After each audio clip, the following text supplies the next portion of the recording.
What up, y'all? It's your boy, Infamous, but you call me Entry Boat. Welcome back to Black History Month Tribute. Okay, this is my last Black History Month Tribute for this year. Okay, for this one, we're going to be talking about the founders of Black Panther Party, Huey P. Newton and Bobby Seale. Normally I do one at a time, but since Black History Month is almost over, I thought I might as well do two at once. Like, share, and subscribe, follow me on Instagram, and check me out on TikTok, guys. Okay, the Black Panther Party was a political organization that promoted self-defense, black nationalism, and pride. And they did socialism, and they stand up to police brutality. They drew inspiration from Malcolm X. I did a video on him. Check it out. Keep in mind, this happened after the events of Malcolm X's assassination. They supported their community by doing community service, free health clinics, giving giving kids breakfast before they go to school.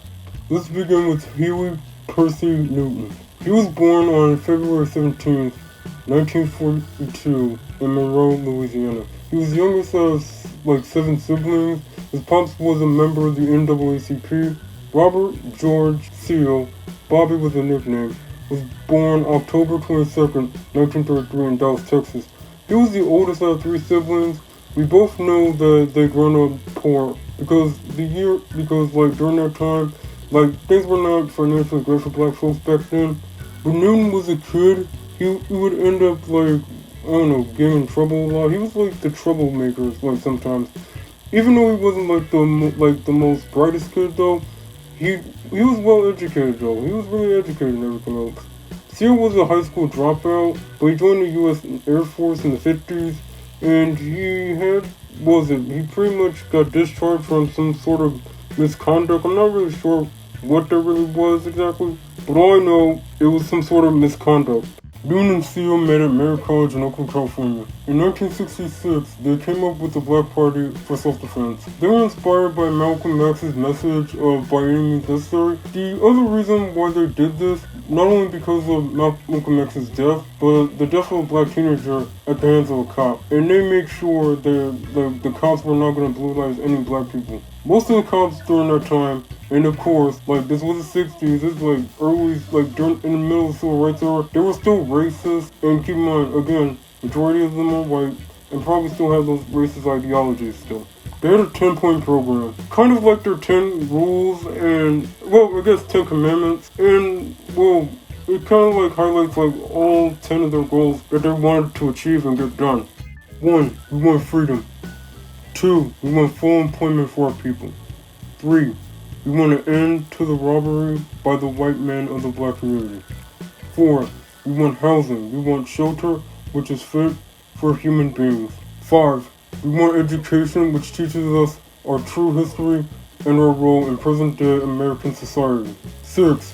We want all black men to be exempt from military service. 7. Stop the murder of black people. 8. We want all black men immediately released from federal, state, county, city jails, and penitentiaries. 9. We want all black people, when brought to trial, to be tried in a court by a jury of their peer group or people from their black communities. 10. We want land, bread, housing, education, clothing, justice, and peace. The 70s when the Black Panthers gained national attention, and of course they were villainizing the media. The idea of a bunch of black people carrying guns in public is scary to a bunch of white people. Oh, and yet they did the same thing and they weren't demonized. Going around burning crosses on people's lawns. Parading around with those white sheets and hoods carrying guns? I know, that's some bull crap. Over 1,000 people joined.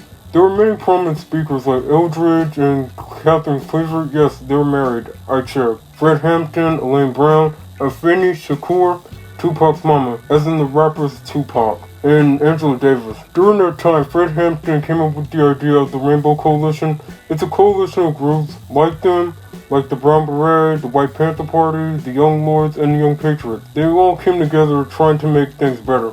They were the reason why we have free breakfasts at school. They did many good, again, not just with the breakfast program, but all other things. They would teach self-defense, teach little kids the true black history, not some of the sugarcoat stuff that's in the education system back then. I'm not really sure what they had back then, But all I know is they probably weren't telling the truth, and they probably were telling them surface level stuff. And again, they were like doing like community service based stuff, like really helping out the community. All good things must come to an end. The Black Panther Party was like having real problem with the cops, with Hampton, Seale, and Newton being arrested. There was a lot of tension that was going inside the party, and the fact that the Black Panthers was being infiltrated by the FBI, Fred Hampton ended up being assassinated. Not just him, but other Black Panther members were being assassinated as well.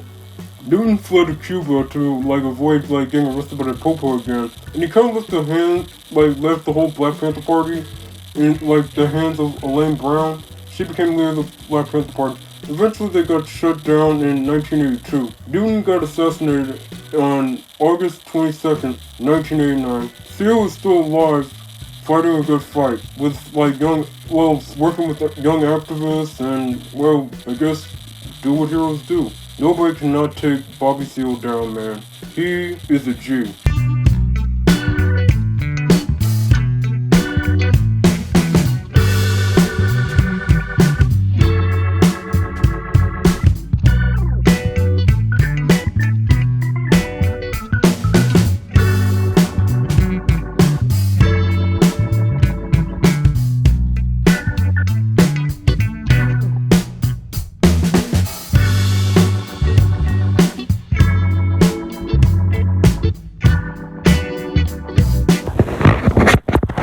Alright, y'all.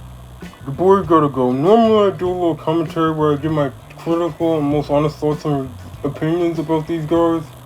Normally I do, but I really do not got time. Alright. Happy Black History Month. The boy gotta go. Like, share, and subscribe. Follow me on Instagram, check me out on DeviantArt. And guys, I'm trying to reach to 500 subscribers. By you guys liking, sharing, and subscribing, you pretty much are helping me put my name out there. Rest in peace, rest in power, Huey P. Newton, and Bobby Seale. Well, Bobby Seale is still alive, but rest in peace to Huey P. Newton, man. Legendary, impactful, and powerful. M3 Boy, out.